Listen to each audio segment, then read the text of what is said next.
इस तरह जैसे जैसे दौलत बढ़ती गई वैसे वैसे इसकी वजह से एक तरफ खानदान के अंदर औरत के मुकाबले में मर्द की अहमियत और इसका रुतबा ज़्यादा ऊंचा होता गया, और दूसरी तरफ मर्द के दिल में ये ख्वाहिश जोर पकड़ती गई कि वो अपनी ताकत से फ़ायदा उठाकर विरासत के पुराने तरीक़ों को उलट दे ताकि इसके अपने बच्चे हकदार हो सकें। लेकिन जब तक नस्ल माँ से चलती थी तब तक ये नामुमकिन था।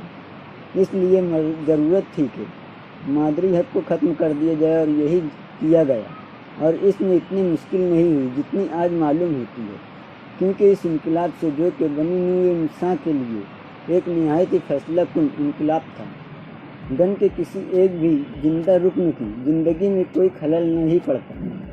सभी लोग जैसे पहले थे वैसे ही रहे। सिर्फ इतना फैसला काफ़ी था कि आइंदा गन की मर्दों की औलाद गन में रहेगी और औरतों की औलाद इस गन से अलग करके अपने बाप के गन में शामिल कर दी जाएगी। इस तरह औरतों से नस्ल के सिलसिला और माँ से विरासत पाने का हक ख़त्म हो गया, और इसके बदले मर्दों से नस्ल का सिलसिला और बाप से विरासत पाने का हक कायम हुआ। मुतमद्दिन कौमों में ये इनकलाब कब और किस तरह हुआ, इसके बारे में हम कुछ नहीं जानते। ये बिल्कुल माक़बल तारीख़ के ज़माने की बात है, लेकिन ये इनकलाब हुआ ज़रूर था, और इसके बहुत काफ़ी सबूत मौजूद हैं। हमें जगह जगह मादरी हक के कितने ही बचे बचाए आसार मिले हैं। इनमें खुसूसियत के साथ वो काबिल ज़िक्र हैं जिन्हें वाक़फ़न ने जमा किया है। ये इनकलाब कितनी आसानी से हो जाता था, ये बात अमेरिका के मुत्तहिद इंडियन कबीलों से ज़ाहिर हो जाती है, जिनके दरमियान ये इनकलाब अभी हाल में हुआ है और आज भी जारी है। यहाँ ये इनकलाब किसी हद तक बढ़ती हुई दौलत और ज़िंदगी के बदले हुए हालात, जंगलों से आकर मैदानों में बस जाने के ज़ेर असर और किसी हद तक तमद्दुन और पादरियों के इखलाकी असर के तहत हो रहा है। मसूरी के 8 कबीलों में से 6 में मर्दों की तरफ से नस्ल और विरासत का सिलसिला कायम हो गया है, लेकिन 2 में आज भी औरतों से नस्ल चलती है और तरका माँ से मिलता है। सानी और मियामी और बिलावरी कबीलों में ये रस्म है कि औलाद को बाप के गन के नाम में से कोई एक नाम देकर इस गन में शामिल कर दिया जाता है ताकि उन्हें अपने बाप की विरासत मिल सके। ये इंसान की पैदाइशी सोफिस्टाइयत है कि चीज़ों का नाम बदल कर वो समझता है कि इसने इनकी खासियत बदल दी, और जब कभी अपनी किसी गर्ज को पूरा करने के लिए मुसल्लहत का तकाजा हो तो इसने रस्म रिवाज की बंदिशों को तोड़कर बाहर निकलने का बहाना खुद इसी रस्म रिवाज के अंदर ढूंढ निकाला। इसका नतीजा ये हुआ कि सख्त अफरा तफरी और गड़बड़ी की हालात पैदा हो गई।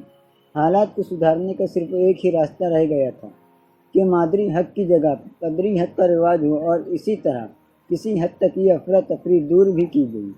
बहैसियत मजमूई ये एक निहायत ही कुदरती तब्दीली मालूम होती है। बाकी रहा ये सवाल कि ये तब्दीली कदीम दुनिया की मुतमद्दिन कौमों में किस तरह और किन जरियों से अमल में आई, और इसके बारे में तकाबली कानून के माहिरीन की राय, जो कि तकरीबन महज मफरूज़ात पर मबनी है, क्या है तो कॉलिफिस्की की किताब ख़ानदान और मिल्कियत के आगाज़ और इर्तिका की एक खाका पढ़ी जानी चाहिए। ये किताब स्टॉकहोम में 1890 में छपी थी। मादरी हक का खात्मा औरतों की एक आलमगीर तारीखी शिकस्त थी। मर्दों ने घर के अंदर भी भाग दौड़ अपने हाथों में संभाल ली।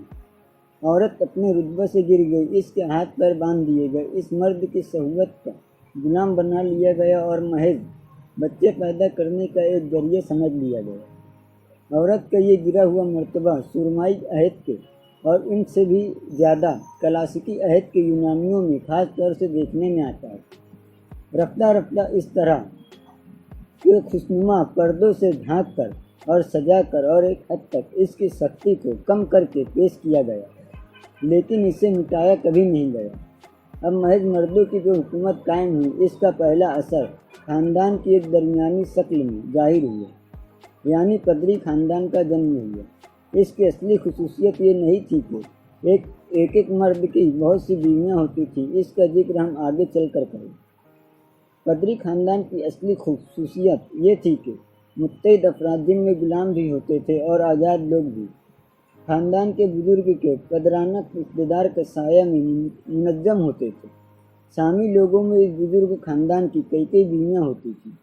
غلام کی ایک بیوی اور بچے ہوتے تھے اور ساری تنظیم کا مقصد ایک محدود علاقے میں مویشیوں کے گلوں اور ریوڑیوں کی دیکھ بھال کرنا تھا۔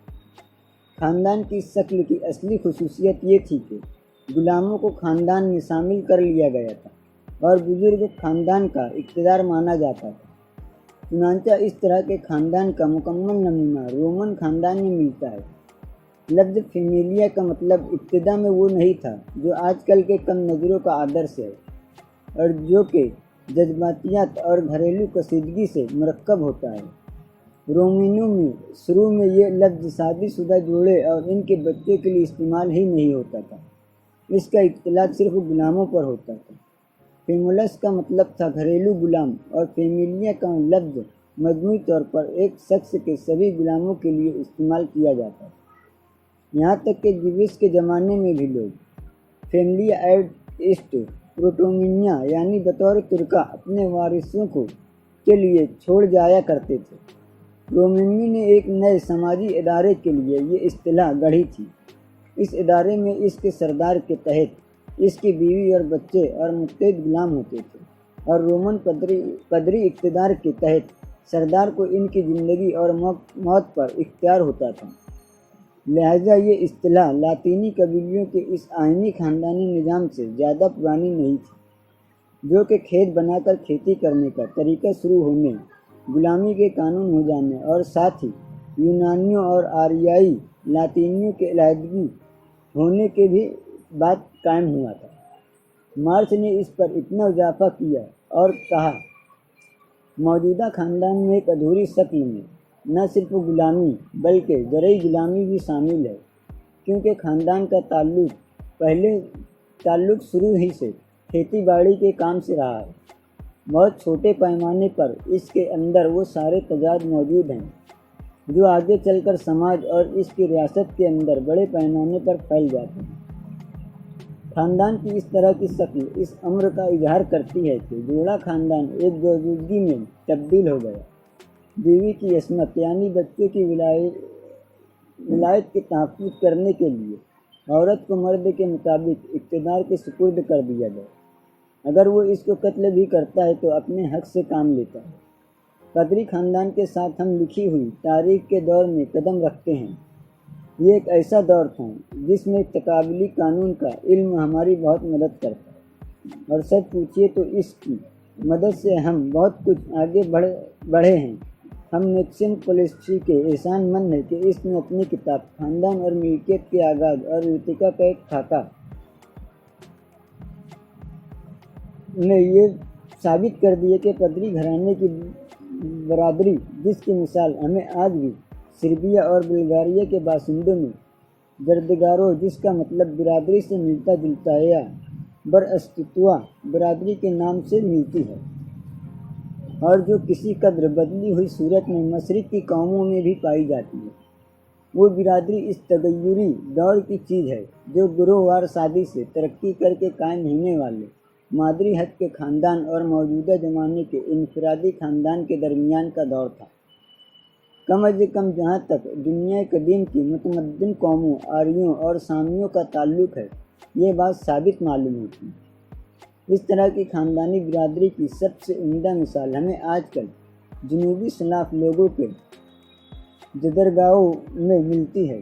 اس کے اندر ایک باپ کی اولاد کی کئی پشتیں، ان سب کی بیویاں شامل ہوتی ہیں، اور یہ سب لوگ ساتھ ایک گھر میں رہتے ہیں، مل جل کر کھیتی کرتے ہیں، ایک مشترک ذخیرے سے اپنے کھانے اور کپڑے کی ضرورت پوری کرتے ہیں، اور استعمال کے بعد جو کچھ بچا رہتا ہے اس کے سب اجتماعی مالک ہوتی ہیں۔ اس برادری کا انتظام گھر کے مالک دو ماچن کے ہاتھ میں ہوتا ہے۔ بیرونی ملکوں میں وہی اس کی نمائندگی کرتا ہے، چھوٹی موٹی چیزیں الگ کرتا ہے، گھر کی آمد و خرچ کا انتظام کرتا ہے، گھر کے حساب کتاب اور کام کاج کو ٹھیک سے چلانے کی ذمہ داری اس پر ہوتی ہے۔ گھر کے مالک انتخاب ہوتا ہے، اور یہ کوئی ضروری نہیں کہ وہ عمر میں سب سے بڑا ہو۔ گھر کی عورتوں اور ان کے کام کی نگرانی گھر کی مالکہ दोमाचिस्ता करती है वो अमूमन दोमाचिन की बीवी होती है।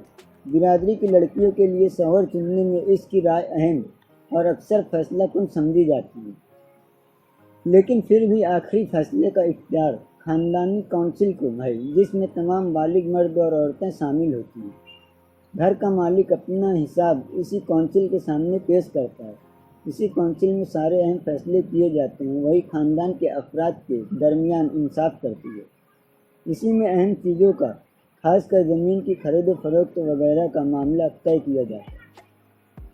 अभी सिर्फ 10 बरस पहले की बात है कि इतनी बड़ी बड़ी खानदानी बिरादरियों का वजूद रूस में भी साबित हुआ। अब ये बात आम तौर से मान ली गई है कि रूसियों के आम रस्म व रिवाज में इसकी जड़ें उतनी ही मजबूती से पेवस्त हैं जितनी आबस्तीना यानी दही बिरादरी की। रूस के सबसे पुराने मजमूए कानून यारोस्लाविया के परवर्दा में इन बिरादरियों का जिक्र इसी नाम एरो से आता है, जिस नाम से दालमिशिस्टन कानून में पुलिस्तानी और चेक लोगों की तारीखी दस्तावेज में भी इन बिरादरियों का जिक्र मिलता है। हुजलर के कहने के मुताबिक इसकी किताब जर्मन निज़ाम इख्तियारात जर्मनियों में भी इक्तिसादी इकाई मौजूदा मफहूम में इनफरादी ख़ानदान नहीं था, बल्कि घरेलू बिरादरी थी, जिसमें कई पुश्ते के लोग या कई इनफरादी ख़ानदान और अक्सर बहुत से गुलाम भी शामिल होते थे। देखा गया कि रोमन ख़ानदान की जड़ें भी इसी नवे के घरेलुओं और बिरादरियों से जा मिलती है, और इसी वजह से आजकल बड़े जोरों पर ये सवाल उठ खड़ा हुआ है कि क्या ख़ानदान में इक़्तिदार मुताल्लिक हमेशा घर के मालिक के हाथ में ही था, और इसके मुकाबले में ख़ानदान के बाकी अफराद हुकूक से बिल्कुल महरूम होते थे। कुछ लोगों का ख्याल है कि आयरलैंड के केल्ट लोगों में भी इस किस्म के ख़ानदानी बिरादरियाँ मौजूद थीं। फ्रांस की न्यूवेरनाई इलाके में पार्सियोनेरी के नाम से इनकलाबे फ्रांस तक इनका वजूद कायम था, और फ्रांस्ते कोमट में तो वो आज तक नहीं मिला। लुहान के ज़िले में अब तक किसानों के बड़े बड़े घर देखने में आते हैं, जिनमें एक निहायत ऊंचा सा मुश्तरक हॉल होता है, जिसकी दीवारें सबसे ऊपरी छत तक जा पहुंचती हैं, जिसके चारों तरफ सोने के कमरे होते हैं और जिन तक पहुंचने के लिए 6 से 8 तक सीढ़ियां बनी होती हैं। इनमें एक खानदान के कई पुश्त के लोग रहते थे। हिंदुस्तान में सिकंदर आजम के ज़माने में ही न्यारेक्स ने घरेलू बिरादरियों का जिक्र किया है, जो मुश्तरक खेती करते थे, और इस इलाके में यानी पंजाब में और हिंदुस्तान के सारे शुमाल मगरबी हिस्से में इस तरह की घरेलू बिरादरियां आज भी पाई जाती हैं। कोलिफ्स्की खुद भी कफकाज में इस तरह की बिरादरियों की वजूद की शहादत दे सका। अल्जीरिया के कबीलों में ये आज तक पाई जाती है। कहा जाता है कि अमेरिका में भी इसका वजूद था। यह भी साबित करने की कोशिश की जा रही है कि जोरिटा ने कदीम मेक्सिको में कालपुलिस का जो जिक्र किया है वो इसी किस्म की घरेलू बिरादरी थी।